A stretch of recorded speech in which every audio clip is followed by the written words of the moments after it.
Accepter, tu vas perdre des amis, tu vas perdre des membres de ta famille, tu vas perdre des gens qui sont proches de toi lorsque tu vas entreprendre le travail, lorsque tu vas perdre du poids. J'ai tenu à faire cette vidéo pour motiver les gens qui entreprennent le travail pour ascensionner. Donc en anglais, to ascend, ok, pour gagner des points sur l'échelle de la beauté. Alors, avant tout, il faut comprendre qu'on le fait pour soi-même. On ne le fait pas pour essayer de se comparer à quelqu'un d'autre. On ne sera jamais Brad Pitt, on ne sera jamais Henry Cavill, on ne sera jamais Michael B. Jordan, parce qu'ils ont leur propre phénotype. Alors, understand what I'm talking about. Nous sommes uniques, alors on devrait capitaliser sur ça, sur notre génétique. Jouer selon les cartes que la Providence nous a données. Understand what I'm talking about? Il y a des gens qui se perdent en chemin. Alors, ils vont commencer 2 mois et ils m'appellent pour me dire, oui, G, ça ne marche pas. Parce que le poids n'a pas bougé. Alors, ils confondent ce qui se passe sur leur balance. Parce qu'ils ne comprennent pas que voilà, le poids et le pourcentage de graisse, c'est 2 choses diamétralement opposées. Tu peux dire que je pèse 90 kg, que je suis toujours gras. Alors que voilà, la majeure partie de ce poids-là, c'est tout simplement l'eau. L'eau que tu retiens, c'est de la rétention d'eau. Understand what I'm talking about? Tu manges un repas très salé, tu manges un repas riche en sodium, et le lendemain, tu te lèves avec tout simplement de la rétention d'eau. You are bloated. Tu es bouffi et tu ne comprends pas. Tu retiens de l'eau, mais aussi tu retiens des gaz. Alors les gens confondent le poids global et tout simplement la masse graisseuse. Ils ne comprennent pas. Il suffit de 3 jours pour débloquer tout ça, pour enlever l'excédent d'eau et l'excédent d'air. Alors, ils m'appellent tout le temps. Et il faut comprendre, il y a des gens qui vont faire minimum 6 mois pour voir les premiers résultats. Les résultats de cette perte de poids. Parce qu'il faut comprendre, l'objectif ce n'est pas de perdre du poids pour perdre du poids. Alors si vous perdez 2 à 3 kilos, vous êtes là, vous avez déjà perdu. Mais votre visage n'est pas encore dessiné. La graisse n'a pas complètement quitté votre visage. Alors tout au début, vous aurez la peau qui pend pour certaines personnes. Mais cela va se résorber avec le temps. Comprenez cela. La peau, surtout avec les compléments, les bons compléments alimentaires, la peau va retrouver son élasticité et puis la peau va devenir ferme. Il faut du temps. Alors, durant la phase de transition, lorsque vous êtes là, vous n'êtes pas encore arrivé au stade que vous voulez, c'est-à-dire à 12% de graisse corporelle ou bien à 10% de graisse corporelle. Si vous n'êtes pas encore là, il y a une période de transition. Vous allez devenir moche. Vous aurez une mine de déterré. Durant cette période, beaucoup de personnes vont intervenir pour vous décourager dans votre démarche. Oui, va manger. Regarde-toi.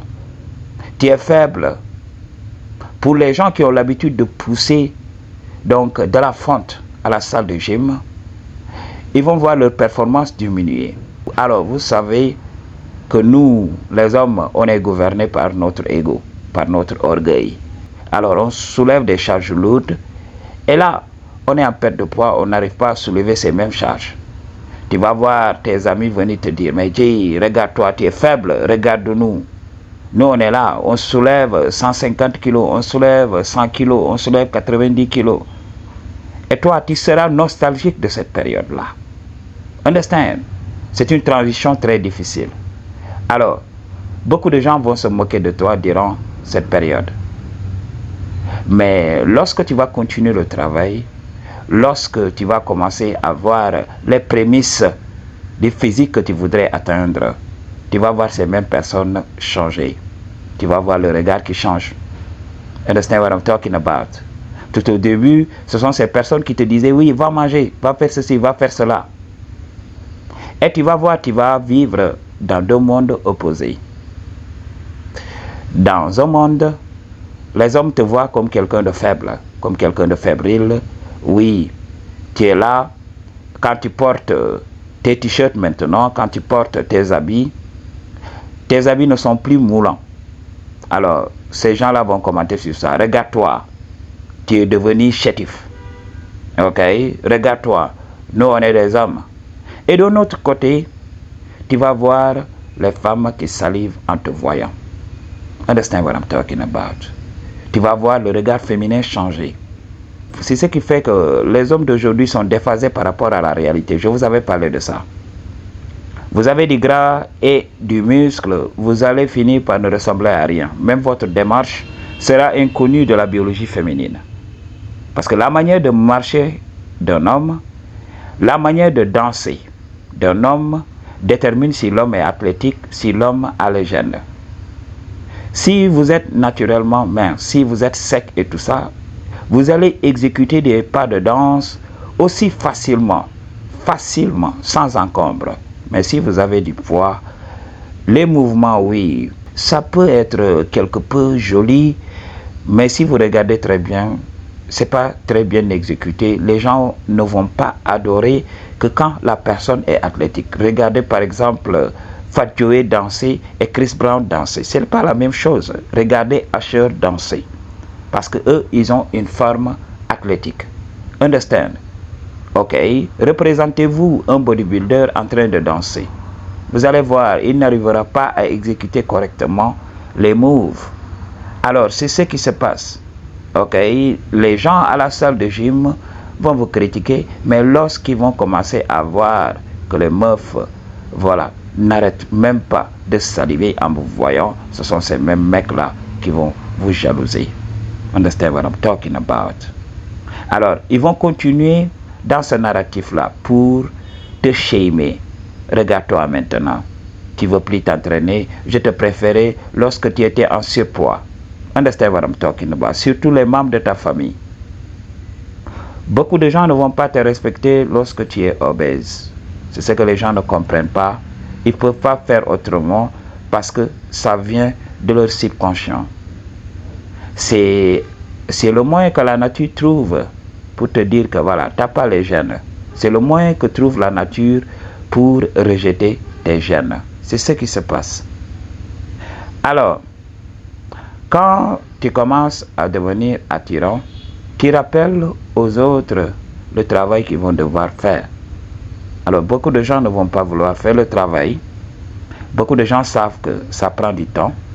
Beaucoup de gens t'ont vu souffrir. Et là, maintenant, tu commences à avoir des accolades. Donc, il faut comprendre. C'est pour cela que je vous avais parlé de l'importance de quitter son passé. Ou du moins, les choses qui te rappellent ce passé-là. Tes amis, ta famille se sont déjà fait une idée sur toi. Si tu es obèse, si tu es chubby, si tu es trop mince, anorexique, c'est l'image que ces personnes-là garderont de toi. Alors ces personnes détesteront que tu changes, que tu deviennes meilleur. Alors tu vas retourner, les gens vont te rappeler tout le temps ce passé-là. Tu vas voir beaucoup de meufs voir ton changement, mais elles seront jalouses parce que maintenant tu as des options. Elles vont te traiter horriblement. Alors, beaucoup d'hommes qui ont travaillé leur gène me disent oui, aujourd'hui c'est devenu compliqué. Les femmes me gaslight, les femmes se moquent de moi, les femmes ne me prennent pas au sérieux. Alors je leur dis, vous êtes où? Vous êtes dans le lieu où vous avez vécu toute votre enfance ou bien vous avez changé de localité? Ils me disent toujours, je suis là, chez mes parents. Je dis, ça ne va pas changer là-bas. Ces personnes feront tout pour vous ramener vers la personne que vous avez toujours été, c'est-à-dire la personne qui n'était pas en forme. Ils vont commenter sur ça, ils vont te montrer les photos de ça. Il faut comprendre, il faut quitter le cocon familial pour te développer. Ok? Il faut faire tout ça, il faut quitter cet environnement. Et là, tu vas aller vers un autre environnement. Il y a même des gens jaloux qui vont véhiculer que tu serais malade, que tu serais atteint d'une maladie très grave. Je me rappelle lorsque j'ai commencé à faire le travail, quand on m'invitait, je ne mangeais pas n'importe quoi. Il y avait des donuts ici, il y avait des beignets, il y avait des gâteaux, ok? Tout le temps, des aliments trop gras, trop sucrés et trop salés. On me disait, oui, dis, voilà, on va te servir. Voilà, il faut qu'on mange. Aujourd'hui, il faut qu'on se lâche. Des fois, je m'entoure de gens qui s'enivrent. Ils sont là, entourés d'alcool et tout ça. Ils me disent, oui, dis, il faut que tu te lâches. Nous, on ne te comprend pas. Ok? Il y avait des femmes, des fois, avec les sauces africaines trop chargées là. Donc, des fois, elles font des plats. Elles me disent, oui, il faut manger. J'ai fait ça spécialement pour toi. Et quand je dis non, j'ai déjà mangé et tout ça. Ou bien quand je leur dis que voilà, moi je ne mange plus cela. Il y a des femmes qui me disent, oui, mais pourquoi tu ne manges plus cela? Est-ce une question de santé? Ok, est-ce que tout va bien? Est-ce que tu ne serais pas malade? Regarde-toi, tu as perdu beaucoup de poids. Beaucoup d'Africains ne comprennent pas cela. En Afrique ici, on est adulé lorsqu'on prend du poids. Comme je vous l'avais dit, c'est typique des pays du tiers-monde, là où la survie prime. Parce qu'il y a ce programme qui a toujours existé et qui nous a suivis durant les générations. Parce qu'ici, il y avait la famine. Alors, quand quelqu'un avait du poids, ça voudrait dire que la personne a de la nourriture en abondance. Donc, c'est ce qui se passe dans nos sociétés ici en Afrique. Alors, on a tendance à aduler ces personnes-là. Oui, tu manges ton argent. Regarde-toi, tu as pris du poids. Tu vas voir, les femmes vont te complimenter. Oui, tu as pris du poids. Regarde ton ventre sort maintenant. Ok? Alors que quand tu veux taper au punani, tu ne vas pas voir le respect. Dans la société, oui, il mange son argent. Tu es là avec ta petite voiture, on t'adule. Mais quand tu es avec les gars, tu vois qu'elle te manque de respect. Alors tu commences à dire, oui, peut-être elle n'était pas en bonne humeur. Oui, il y a ceci, il y a cela. Tu t'inventes des choses. Alors que pourquoi elle te manque de respect? C'est que tu n'es pas attirant. Tu n'as pas les gènes. Tu n'as pas démontré, tu n'as pas révélé tes gènes. Elle ne peut pas voir tes gènes. Tes gènes sont cachés par cette couche de graisse. Alors, c'est ce qui se passe. Tu perds du poids et l'envie commence. Tu commences à fréquenter certains de tes amis. Ils commencent à te classer parce que tu attires le regard. Tu vas voir, tu vas expérimenter la défiance des femmes qui t'ont toujours connu, qui t'ont connu already depuis ton enfance. Ces femmes ne vont pas accepter que tu aies changé. Ces femmes ne vont pas accepter que tu es devenu beaucoup plus attirant. Ces femmes ne vont pas accepter cela. Alors, elles vont te mener la vie dure. Et ce qui va tout simplement les conforter dans cette position, c'est que voilà, les nouvelles femmes qui vont entrer dans ta vie, imagine que des gens viennent dans votre localité, qu'il y ait une fête et tout ça, un regroupement. Et là, toi, tu débarques, la femme qui ne t'a jamais vu, qui ne t'a jamais connu, te regarde, te donne des signaux d'intérêt. Et là, les gens vont commencer à ressortir tes casseroles. Tout ce que tu avais floppé dans le passé là, ces gens-là vont le ressortir. Understand what I'm talking about? Il m'arrivait de fréquenter des amis. Et là, quand des meufs venaient tout simplement se prêter à nos causeries, des fois quand on était là, lors des fêtes et tout ça, vous savez, c'est le moment de faire des rencontres et tout ça. Alors, quand des meufs se prêtent à nos causeries, qu'est-ce qui se passe? Les mecs commencent à parler de mon passé. Donc, lui, là, auparavant, il était tellement costaud. Il avait des muscles, mais il avait aussi du ventre. Moi, en ce moment, je savais ce qui se passait réellement. Alors, il faut savoir, les femmes sont très intelligentes pour reconnaître ce qu'on appelle le cock blocking. Essayer tout simplement de détruire les autres hommes, de détruire la compétition, la jalousie masculine. Les femmes comprennent cela. Quand un homme essaye de vous downgrader pour avoir des points auprès d'une meuf, il faut savoir qu'il va perdre. plus cet homme va essayer de vous dénigrer auprès d'une femme, plus la femme sera curieuse. Elle va se demander pourquoi il fait cela. Ne serait-il pas jaloux? Ça, c'est de la jalousie. Les femmes seront curieuses et les femmes vont venir. Alors, c'est pour cela, moi, je ne me prête pas à ces jeux-là. Je ne me prête pas à ces bassesses-là. Qu'est-ce que moi je fais? Moi, je suis là calme. Ils vont raconter leur vie. Ils vont raconter leur salade. La meuf ne m'a jamais connu.